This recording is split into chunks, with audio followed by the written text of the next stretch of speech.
Ako si Homer Bisno. Na-hire ako sa Green GSM as June 6. Paano nag-improve yung income ko simula sa GSM? Una-una, nung dumating ang GSM, 3 months ako walang work. And then, nag-scroll lang sa Facebook, and then yun nakita ko may isang vlogger, si Motolex, yun. Nakita ko yun. So nag-walk-in ako, nung na-hired na ako.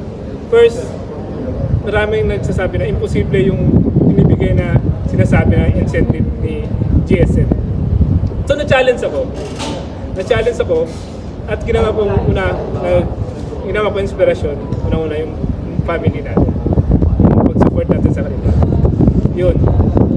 Yung una, paunti-unti, unang nakuha ko yung maliit lang Daragdagan pa lang.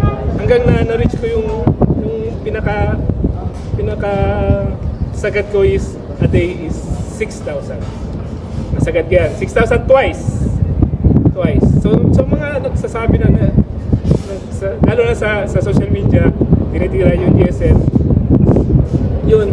Sorry, sabi ko sa inyo, tamad kasi kayo. Sorry Lord, pero yun. Pag masipag ka, dito ka sa GSM. Kung hindi ka masipag, wala ka dito sa GSM. Hindi ka kailangan dito. Yun lang. Okay.